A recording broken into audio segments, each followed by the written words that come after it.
की शुरुआत में हमें एक रिपोर्टर को दिखाया जाता है जो एक रेस्टोरेंट में मिस लॉरा क्विन से मिलने जाती है, जो आज से 47 साल पहले यानी कि सन 1960 में लंदन डायमंड कॉर्पोरेशन की इकलौती फीमेल मैनेजर थी। और ये रिपोर्टर उनकी जिंदगी, उनकी कामयाबी के ऊपर अपने न्यूज़पेपर पर आर्टिकल लिखना चाहती है, क्योंकि लॉरा उन फीमेल्स में से एक फीमेल है जिन्होंने 1960 में जॉब करना शुरू किया था।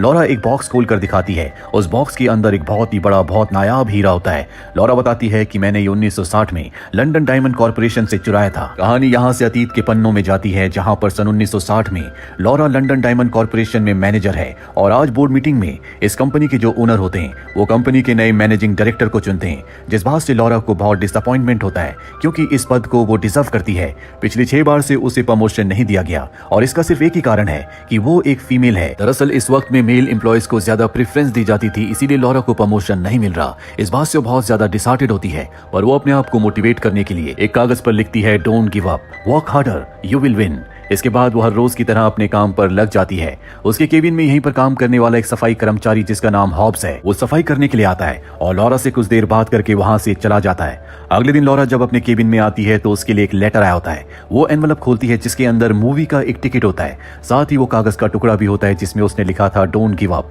Work harder, you will win. और अब इस कागज पर नीचे किसी ने लिख दिया होता है, नो यू वॉन्ट, यानी कि तुम नहीं जीतोगी। ये देखकर वो हैरान हो जाती है। टिकट पर वो टाइम देखती है जो कि 12:40 का शो होता है और अब वो उस थिएटर में पहुंच जाती है। थिएटर के अंदर जाने के बाद उसे वहां पर हॉब्स मिलता है। उसे देखकर वो जाने लगती है। हॉब्स कहता है कि मैंने तुम्हारे लिए टिकट भेजा था, जिसके बाद ये दोनों सीट्स पर बैठ जाते हैं। हॉब्स कहता है कि मैं कंपनी से हीरे चुराना चाहता हूं, जिसके लिए मुझे तुम्हारी मदद की जरूरत है। लॉरा साफ साफ मना कर देती है। हॉब्स कहता है कि तुम्हारे सारे सपने टूटने वाले हैं, क्योंकि जल्दी तुम्हें इस कंपनी से निकाल दिया जाएगा। मैंने मीटिंग में उनकी डिस्कशन को सुना था। लॉरा उसकी बात पर यकीन नहीं करती। अगले दिन वो ऑफिस जाती है, जहां पर वो ऑफिस के कुछ सीक्रेट डॉक्यूमेंट्स को देखती है और उन डॉक्यूमेंट्स से उसे पता चल जाता है कि हॉब्स सच कह रहा था, जल्दी उसे कंपनी से निकाला जाएगा। तो देखकर वो बहुत परेशान हो जाती है, क्योंकि उसने इस कंपनी के लिए बहुत मेहनत की थी। 6 बार उसे प्रमोशन नहीं दिया गया और अब डिजर्विंग होने के बाद भी उसे जॉब से निकाला जा रहा है। इसीलिए हॉब्स से मिलने के लिए वो एक डॉग रेस में जाती है, जहां पर वो कहती है कि मैंने तुम्हारे बारे में सब कुछ पता लगा लिया है, तुम इस दुनिया में पूरी तरह से अकेले हो। 15 साल पहले तुम्हारी पत्नी की मृत्यु हो चुकी है, फिर तुम पैसों का, हीरो का क्या करोगे? हॉब्स उसकी बात का जवाब नहीं देता और उसे अपने घर ले आता है, जहां पर वो अपने प्लान के बारे में बताता है। वो कहता है कि हमें अपने नॉर्मल रूटीन को जीना होगा ताकि किसी को हमारे ऊपर शक ना हो। हर रात को 9 बजे कंपनी पूरी तरह से खाली हो जाती है। बस नीचे लिफ्ट के पास 2 गार्ड्स रहते हैं और जब कंपनी पूरी तरह से खाली हो जाएगी उसी वक्त मैं हीरे चुरा लूंगा, क्योंकि उस वक्त मैं ऊपर टॉप फ्लोर पर जहां पर लॉकर है, जहां पर हीरे रखे गए हैं, उस लॉकर के बाहर सफाई करता हूं। पिछले 14 सालों से मैं वहां पर काम कर रहा हूं। लॉरा कहती है कि अगर तुम्हें रात भर भी वहां पर अकेला रखा जाए तब भी तुम उस लॉकर को नहीं खोल पाओगे, क्योंकि उसका एक कोड है जो हर हफ्ते चेंज होता है। हॉब्स कहता है कि मुझे पता है, एक बार मैंने कंपनी के ओनर के डेस्क के नीचे उन कोड्स को देखा था। उसके बाद से कई बार मैं उन्हें ढूंढने की कोशिश कर चुका हूं, लेकिन फिर मुझे दोबारा वो कोड्स वहां पर नहीं मिले। बहुत जल्दी कंपनी के ओनर के घर पर एक बहुत बड़ी पार्टी है, जहां पर तुम्हें भी इनवाइट किया जाएगा। तुम्हें पार्टी में जाकर कंपनी ओनर के स्टडी रूम से उन कोड्स को लाना होगा। लॉरा कहती है कि अगर मैं कोड्स ले भी आई तब भी तुम यहां से हीरे बाहर नहीं ले जा सकते। वो उसे अपनी बोतल दिखाता और कहता है कि इसके अंदर मैं $1 मिलियन के हीरो को छुपा कर यहां से ले जा सकता हूं, जो हम दोनों के लिए काफी है। लॉरा घर आने के बाद हॉब्स की बातों पर काफी विचार करती है। कुछ दिनों के बाद वो उस पार्टी में जाती है, जहां पार्टी में वो कंपनी के ओनर के साथ एक इंश्योरेंस कंपनी के ओनर को भी देखती है। लॉरा का एक कोलीग उसे बताता है कि इन्हीं की इंश्योरेंस कंपनी में हमारी कंपनी के सभी हीरो का इंश्योरेंस है। हालांकि इनका कई घोटालों में नाम आ चुका है, जिसमें नेशनल हेल्थ सर्विस भी एक है, पर कभी इनके खिलाफ कुछ साबित नहीं हुआ। इनके खिलाफ एक भी मुकदमा नहीं है, इसीलिए हमारी कंपनी का इंश्योरेंस इनकी कंपनी के पास है। अब लॉरा को यहाँ मौका मिल जाता है और चुपके से वो स्टडी रूम में चली जाती है, जहां वो कोड्स को ढूंढना शुरू कर देती है, लेकिन उसे कोड्स नहीं मिलते। तभी लॉरा को एहसास होता है कि यहाँ पर कोई आने वाला है। वो छुप जाती है। इस कंपनी के ओनर यहाँ पर आते हैं, जो अपने सेफ को खोलते हैं। लॉरा दूरबीन से उनके कोड्स को देख लेती है और उनके जाने के बाद वो सेफ को खोलकर कोड्स निकाल लेती है और हॉब्स को दे देती है। पर अगले दिन जब वो ऑफिस जाती है तो देखती है कि पूरे ऑफिस में सीसीटीवी कैमरास लग रहे हैं, जो देखकर वो समझ जाती है कि अब चोरी करना नामुमकिन है। वो हॉब्स से मिलने जाती है और उसे बताती है कि कंपनी में 8 सीसीटीवी कैमरास लगे हैं, इनके मॉनिटर्स नीचे गार्ड के पास होंगे, जो हमेशा देखते रहेंगे कि ऊपर क्या चल रहा है, और एक सीसीटीवी कैमरा लॉकर के सामने भी है। हॉब्स कहता है कोई तो रास्ता होगा। वो बताती है कि सिर्फ एक ही रास्ता है। दरअसल कैमरास तो 8 है, लेकिन मॉनिटर्स 4 है, इसीलिए एक बार में 4 ही कैमरास के विजुअल्स मॉनिटर्स में देखे जा सकते हैं, पर हर 60 सेकंड्स के बाद विजुअल्स अपने आप ही बदल जाएंगे। हॉब्स कहता है कि मैं 60 सेकंड से पहले ही लॉकर को खोलकर उसके अंदर चला जाऊंगा। लॉरा कहती है कि नामुमकिन है, ऐसा करने के लिए तुम्हें भाग कर जाना होगा, तुम्हारी एज हो चुकी है, तुम इतनी जल्दी काम नहीं कर सकते। वो वहां से जाने लगती है, पर हॉब्स उसका हाथ पकड़ लेता और कहता है कि तुमने मुझे कोड्स दिए हैं और अब तुम इस काम से, इस मिशन से पीछे नहीं हट सकती। लॉरा को उसकी बात माननी पड़ती है। अगले दिन हॉब्स उस रूम में जाता है जहां पर मॉनिटर्स होते हैं और वो अपनी स्टॉप वॉच पर कैमरास की पोजीशन की, उनकी टाइमिंग को सेट कर देता है, जिससे उसे पता चल सके कि कौन से वक्त में कौन से कैमरास को मॉनिटर में देखा जा रहा है। और अब जब लॉकर रूम के सामने वाला कैमरा बंद होता है तो भागकर लॉकर के पास जाता है और कोड से उसे खोलने की कोशिश करता है। ठीक उसी वक्त लॉरा बाहर से गार्ड को फोन करती है ताकि वो गार्ड का ध्यान भटका सके।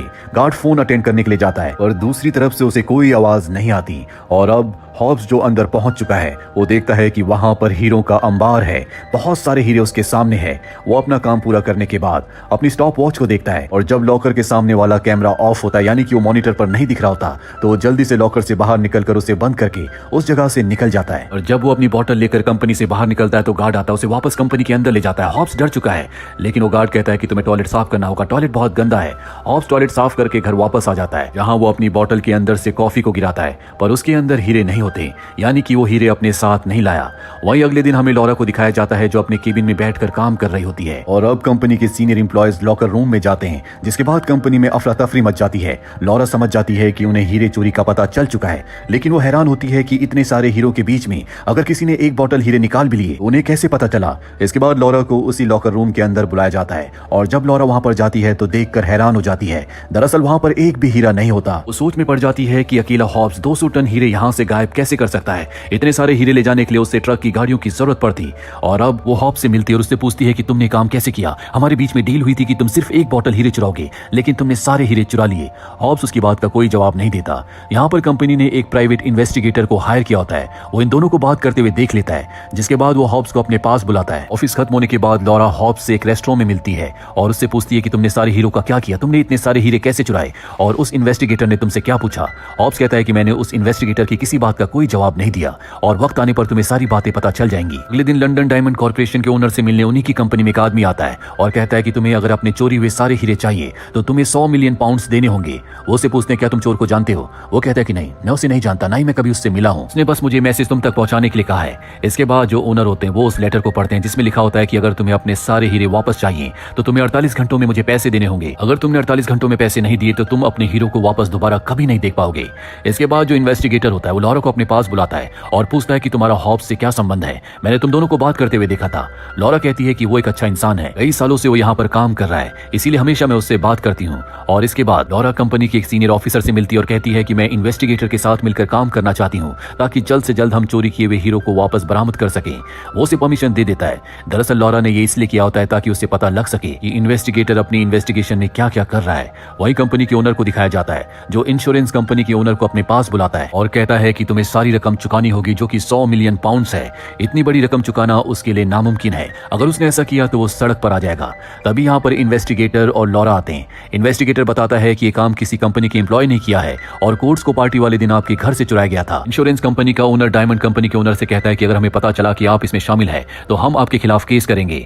डायमंड कंपनी का ओनर कहता है कि इसमें हम शामिल नहीं है, पिछले 30 सालों से इंश्योरेंस के नाम पर हम तुम्हारी कंपनी को करोड़ों रुपए दे चुके हैं ताकि अगर कभी हमारी कंपनी में इस तरह की चोरी हो तो उस चोरी की पूरी भरपाई तुम करो, और आज वो वक्त आ चुका है और अगर तुमने हमारे पैसे वापस नहीं किए तो मैं तुम्हें खत्म कर दूंगा, तुम्हारी कंपनी तुम सबको बर्बाद कर दूंगा। वही हमें लॉरा को दिखाया जाता है जो हॉब्स से मिलने के लिए जाती है। वो कहती है कि तुम क्या करना चाहते हो। हॉब्स कहता है कि मैं उन हीरो को बेच दूंगा। वो कहती है कि लंदन डायमंड कॉर्पोरेशन के अलावा उन हीरो को और कोई नहीं खरीद सकता। हॉब्स कहता है मैं उन्हीं से पैसे वसूल करूंगा, वो पैसे या तो कंपनी को देने पड़ेंगे या फिर इंश्योरेंस कंपनी को। इन्वेस्टिगेटर लॉरा को मिलने के लिए बुलाता और कहता है कि मुझे पता चल चुका है कि ये चोरी तुमने की है। डॉग रेस में मैंने तुम्हारी और हॉब्स की फोटो देखी है, मुझे पूरा यकीन है कि तुम दोनों इस चोरी में शामिल हो। लॉरा कहती है कि मैं इतने सारे हीरे नहीं चुरा सकती, वैसे भी तुम्हारे पास कोई सबूत नहीं है, तुम मुझे गिरफ्तार नहीं कर सकते। तभी वहां पर एक आदमी आता है जो इन दोनों को बताता है कि लंदन डायमंड कॉर्पोरेशन के ओनर मारे गए, उनके घर मीडिया आ गई थी, वो बहुत ज्यादा घबरा गए जिस वजह से उन्हें हार्ट अटैक आया और उनकी मृत्यु हो गई। इन्वेस्टिगेटर वहां से चला जाता है और लॉरा वॉशरूम में जाती है, उसकी आंखों में आंसू होते हैं। जब वो अपने रुमाल को निकालती है तो उसका ईयरिंग नीचे वॉश बेसिन में गिर जाता है, जिसके बाद वो नीचे ड्रेन पाइप को खोलकर अपने ईयरिंग को निकालती है। और अब लॉरा को समझ में आ जाता है कि हॉब्स ने सारे हीरे कंपनी से कैसे निकाले। वो कंपनी के पास जाती है जहां पर वो अंडरग्राउंड सीवर का ढक्कन खोलती है और उसके अंदर जाती है और जब वो आगे बढ़ती है तो वहां पर पहले से हॉब्स होता है जिसके हाथ में गन होती है। वो लॉरा से कहता है कि तुम बहुत क्लेवर हो, तुमने पता लगा लिया कि मैंने कंपनी से हीरे कैसे निकाले। लॉरा कहती है कि अब तुम्हें पैसे देने वाला कोई नहीं बचा, कंपनी के ओनर की मृत्यु हो चुकी है। वो कहता है कि मुझे 1 घंटे में पैसे मिलने वाले हैं और तब तक मैं यहाँ से तुम्हें जाने नहीं दे सकता। और उसकी टॉर्च पर हमला करके वहां से भागती है, पर थोड़ा सा आगे जाने के बाद वो गिर जाती है जहां पर उसे एक नायाब हीरा मिलता है जिसे वो अपनी जेब में रख लेती है। हॉब्स भी वहां पर आ जाता है और कहता है कि तुम्हें यहाँ पर रुकना होगा। वो कहता है कि मैंने तुम्हें कभी नहीं बताया कि मेरी पत्नी की मृत्यु कैसे हुई थी। और कहती है कि उन्हें बीमारी हुई थी। वो कहता है कि हाँ वो बीमार थी लेकिन उसका इलाज हो सकता था, हमने इंश्योरेंस कंपनी से कांटेक्ट किया था, लेकिन इंश्योरेंस कंपनी ने कहा कि तुम्हारी पत्नी अभी बहुत ज्यादा बीमार नहीं है, उन्हें क्योर किया जा सकता है, इसीलिए जब तक तुम्हारा नंबर नहीं आता तुम्हें इंतजार करना होगा। जिसके बाद मैं इंश्योरेंस कंपनी के ओनर के पास गया। मैंने उन्हें बताया कि मेरी पत्नी बहुत बीमार है। उसने कहा कि मैंने तुम्हारी पत्नी की रिपोर्ट देखी है, तुम इंतजार कर सकते हो। और जब तक मेरी पत्नी को हॉस्पिटल में एडमिट किया गया तब तक उसके पूरे शरीर में बीमारी फैल गई, जिस वजह से उसकी मृत्यु हो गई। अगर इंश्योरेंस कंपनी का ओनर चाहता तो मेरी पत्नी को बचा सकता था, लेकिन वो फ्रॉड था। उसने अपने निजी फायदे के लिए नेशनल हेल्थ इंश्योरेंस में बहुत बड़े बड़े घोटाले किए, जिससे उसने बहुत पैसे बनाए, लेकिन कई बेगुनाह मासूम लोगों की जान चली गई, जिनमें से एक मेरी पत्नी भी थी। और अब लॉरा को सब कुछ समझ में आ जाता है। हॉब्स दरअसल इंश्योरेंस कंपनी के ओनर से बदला लेना चाहता है, जिसने लंदन डायमंड कॉर्पोरेशन के हर एक हीरे का इंश्योरेंस किया है। दरअसल वो पिछले 15 सालों से सही मौके का इंतजार कर रहा था, जो मौका उसे मिला और उसने सभी हीरो को चुरा लिया। वहीं हमें इंश्योरेंस कंपनी के ओनर को दिखाया जाता है, जिसके सामने कंपनी के बड़े बड़े सीनियर और लंदन डायमंड कॉर्पोरेशन के ओनर का बेटा होता है। वो कहता है कि अगर तुमने उस आदमी को पैसे नहीं दिए, हमारे हीरे हमें वापस नहीं मिले, तो हम तुम्हें तुम्हारी कंपनी को बर्बाद कर देंगे। हर एक न्यूज़पेपर, हर एक न्यूज चैनल पर तुम्हारी फोटो होगी, तुम्हारे जितने भी घोटाले हैं वो सब दुनिया के सामने आ जाएंगे। इंश्योरेंस कंपनी के ओनर को उनके पैसे देने पड़ते हैं, साथ ही वो अपनी जिंदगी का खात्मा कर देता है, क्योंकि अब उसके पास कुछ नहीं बचा, वो पूरी तरह से कंगाल हो चुका है।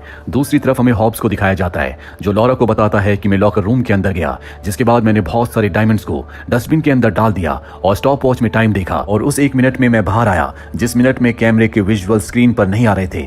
मैं वॉशरूम में गया, मैंने सभी हीरो को ट्रेन से नीचे भेज दिया। ऐसा मैंने कई बार किया और इस तरह से मैंने सभी हीरो को चुरा लिया। ये सारी बातें बताकर हॉब्स वहां से चला जाता है, जिसके बाद लॉरा हीरो को ढूंढना शुरू करती है। वो उस जगह पहुंच जाती है जहां पर हीरो का अंबार होता है, जहां से हीरे नीचे आए थे। वो इन्वेस्टिगेटर को इन्फॉर्म करती है, जिसके बाद इन्वेस्टिगेटर अपनी टीम लेकर यहां पहुंच जाता है। इन्हें सभी हीरे वापस मिल जाते हैं। इस हीरे की चोरी के लिए हॉब्स को जिम्मेदार समझा जाता है, लेकिन अब हॉब्स लापता हो चुका है। लॉरा के खिलाफ इन्वेस्टिगेटर को कोई सबूत नहीं मिलता, इसीलिए वो उसे अरेस्ट नहीं कर पाता। कंपनी अपनी रेपुटेशन बचाने के लिए मीडिया को यह स्टेटमेंट देती है कि हीरो की चोरी की जो बात थी वो सिर्फ एक अफवाह थी। कहानी वापस प्रेजेंट में आती है, जहां पर लॉरा ये पूरी कहानी रिपोर्टर को सुना रही होती है। रिपोर्टर पूछती है कि हॉब्स का क्या हुआ। लॉरा कहती है कि उस दिन के बाद मैंने उसे कभी नहीं देखा, और कुछ सालों के बाद मुझे स्विट्जरलैंड की एक बैंक से एक लेटर आया जो कि हॉब्स का था। उसमें उसने माफीनामा लिखा था। उसने लिखा था कि मैंने तुम्हें इन सब में इन्वॉल्व किया, उसके लिए मैं माफी चाहता हूँ। जो तुम्हारे जैसे किसी एम्प्लॉय की जरूरत थी जो कंपनी से डिससेटिस्फाइड हो, ताकि मैं अपने प्लान को पूरा कर सकूं। साथ ही यहाँ पर हॉब्स ने सारे के सारे पैसे जो कि 100 मिलियन पाउंड्स थे उसके अकाउंट में ट्रांसफर कर दिए होते हैं। लॉरा रिपोर्टर को एक फाइल देकर वहां से चली जाती है। उस फाइल को पढ़ने के बाद रिपोर्टर को पता चलता है कि हॉब्स ने लॉरा को जो 100 मिलियन पाउंड्स दिए थे वो उसने अलग अलग ऑर्गेनाइजेशंस को चैरिटी में दिए, ताकि उन लोगों को वो पैसा काम आ सके जिन्हें सच में उन पैसों की जरूरत है। और इसी के साथ ये फिल्म, ये कहानी यहीं पर खत्म हो जाती है। उम्मीद करते हैं कि ये कहानी आपको पसंद आई होगी।